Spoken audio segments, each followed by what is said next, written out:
I am of the firm conviction that most people in our country, probably through no fault of their own, have no idea what the Constitution says and what powers it gives. It really was supposed to be limited to the federal government. So we're going to do a program today with a constitutional scholar who also happens to be a member of Project 21. Now, I've mentioned that to you before, but I'll repeat it as we go along.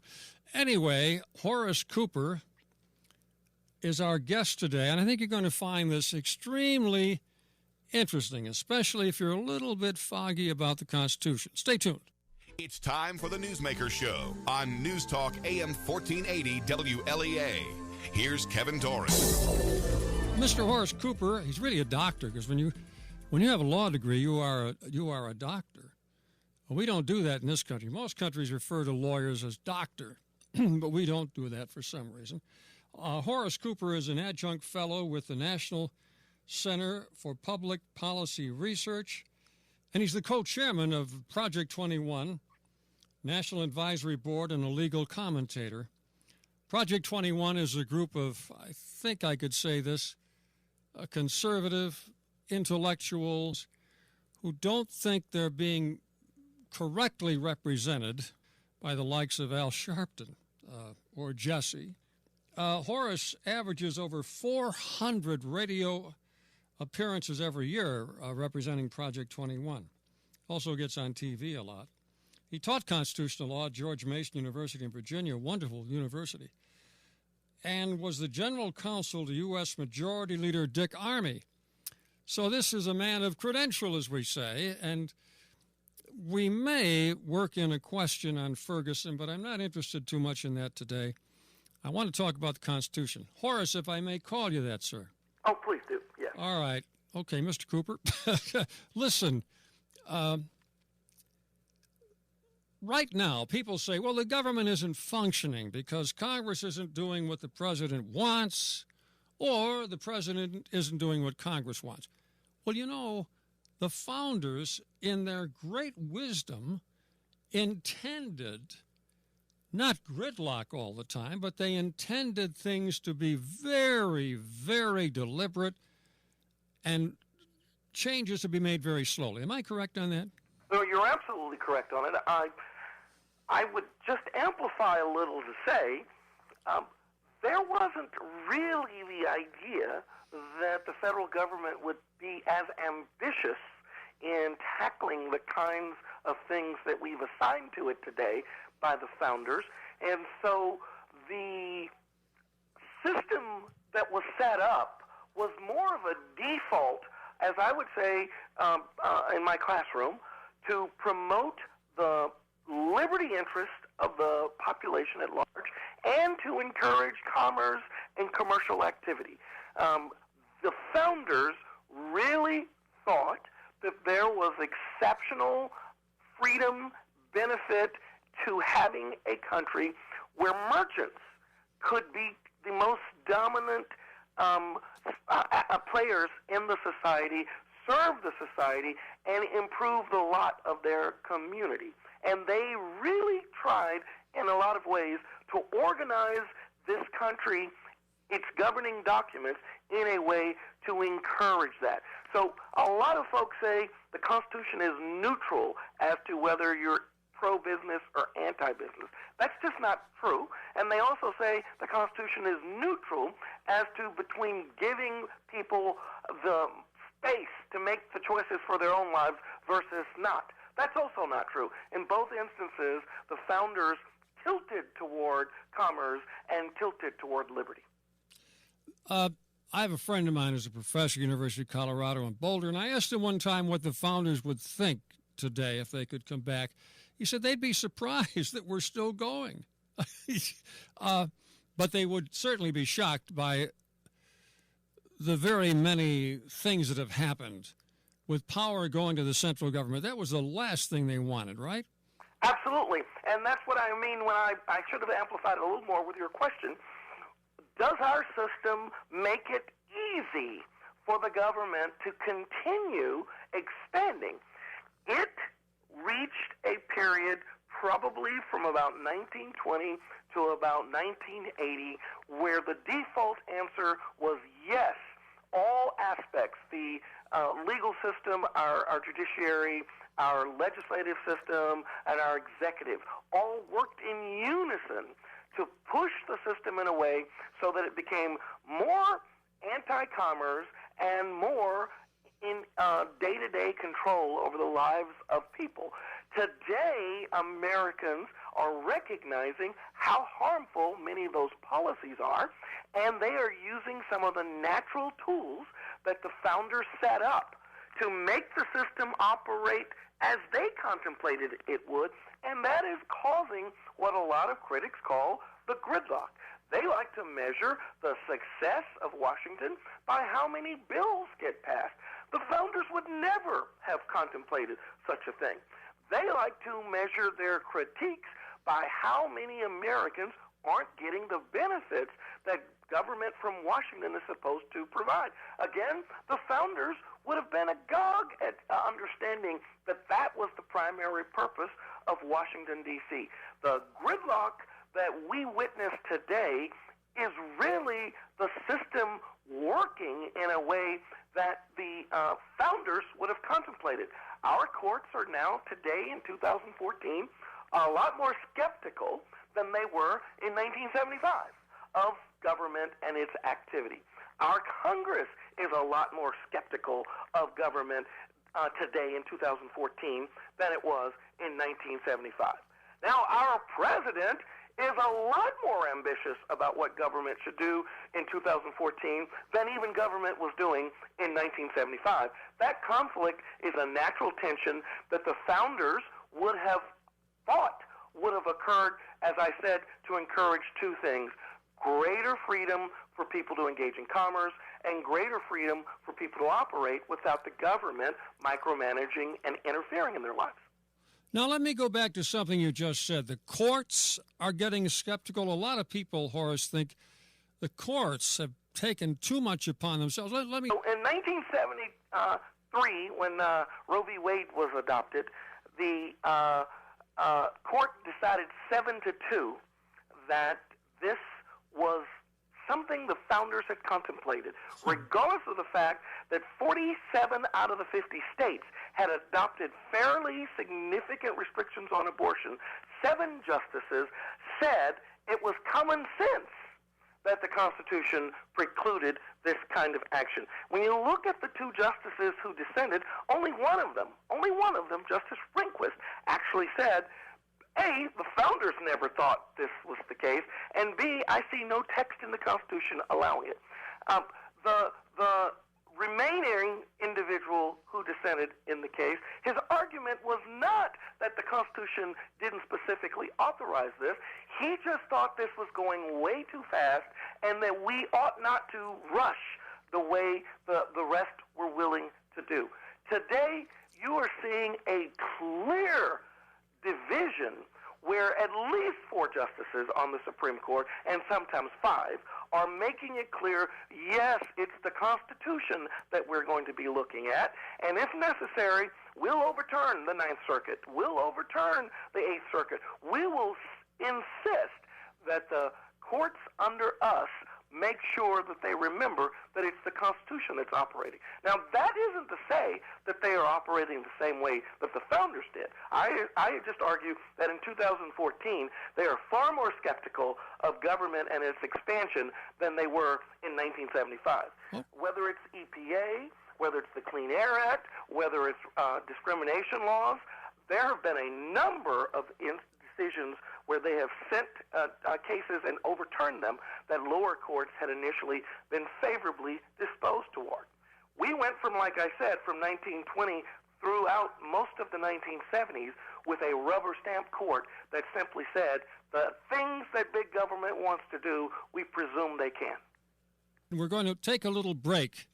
Horace Cooper is a constitutional scholar, and we're talking about the Constitution because I don't think most people understand it. Every time I see one of these polls saying people are turned off by Congress because they're not solving these problems, that was always the intention of the founders. Don't make it easy for the government to just change and force its will on the people. In fact, all what's the term, Horace? All powers not specifically given to the federal government are left to the states and the people. That's right, and that's so important. We'll be back in just a moment.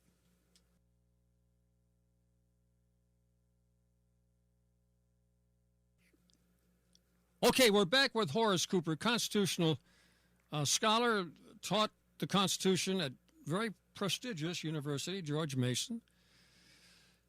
And he's moved on to other very important positions. He travels a lot and makes a lot of radio and TV appearances. Horace, at the very beginning, you said that, and I must tell you, I'd never heard this before, that the founders wanted the government, or rather the country, to be pro-commerce. You mentioned merchants. They look to the merchants. I'd never heard that before. Would you explain that a little bit more? Right. There are a lot of attempts to rewrite history and to rewrite our Constitution. I used to often say in my classroom, one day the Constitution our founders created will be released from exile, and we'll be able to see all of its glory and all of its bounty. The founders wanted a system that would encourage the kind of prosperity that would make it likely that people could get along with one another, that people could see that their aspirations and hopes and dreams could be met. And they specifically gave power to the federal government that was designed to do this. When you hear them say that they want to establish roads and post offices, we take for granted that that's about me being able to go visit Grandma for Thanksgiving or write a letter to my uncle so that he'll send me some money when I'm in school. You can do those things with the post office and do those things with the roads. But the real benefit of those things were the ability to communicate and to deliver products for the merchant classes. The whole idea of the regulation of science and arts with patents and the regulatory process that was set up was designed to encourage this specific kind of behavior. The government itself is given this power to set up commerce regulation, which it was thought of as doing things that prevent people from borrowing and eliminating and making commerce more difficult. The early understanding of the definition of regulating commerce was to make it work better. It was like you regulated the door and you put a little oil in it so that it was smooth to operate. A well-regulated militia wasn't about the militia needing to have a whole bunch of burdensome rules so that it understood its place. It meant we wanted one that operated successfully, properly. To use those words, for over 120 years, we used to understand that it was important that the federal government tilt toward commercial activity. The whole idea, by the way, you don't actually have to have money, coins or dollars if you're a government. There are a couple dozen of countries all across the globe that actually use the coins and currency of other countries in their country. They don't actually even print one. And we're seeing a move toward Bitcoin where you wouldn't need anyone's currency. Our founders wanted to encourage people to use and invest and save in American financial instruments. Again, they weren't neutral on the idea of commerce. They were pro, and they were trying as much as possible to give the federal government the power to encourage it. And they specifically list even commerce with foreign nations as one of the responsibilities of the federal government. You do that when you want to make sure it happens. You don't do it because it's burdensome, it gets in the way of things, and it's sort of an afterthought. Our founders were clearly pro-commerce just as much so as they were pro-liberty. And they certainly would not want, I don't think it's a matter of envisioning, they would not want the central government, the federal government in Washington, to have the kind of power it has today. I got to tell you, I own a radio station. And the forms we have to fill out, not just as a radio station, but as a business in New York State, which is also a liberal state with all kinds of forms and all kinds of taxes, they never would have wanted that. They would want us, not to be crooked, but to operate freely. Isn't that true? Oh, absolutely. Yeah. That's the case. They really wanted to create a system where you encouraged people. For a while, America was attractive to the globe because we had fairly straightforward and transparent rules with regard to investment and finance. As we have made ours more complicated, more difficult, more punishing, it has actually led to other places becoming attractive. Well, of course, yeah. I mean, it's just a matter of thinking it through. Why would you do business in New York, for example, when you can go to a state that allows you to prosper? Yeah. Yeah, and this is common sense. What the progressives would have us believe is that no, when you talk about investment, when you talk about the different environment in other communities, they're just spontaneously more attractive than we are. But that's just simply not the case. What was the case was people saw the benefits, the stability, the predictability, the likelihood that if there were a dispute, you could go to a court, a federal one that could be trusted and would likely come up with a just outcome. When we started distorting that process, you start seeing contracts where people say, not in the United States will we resolve this conflict.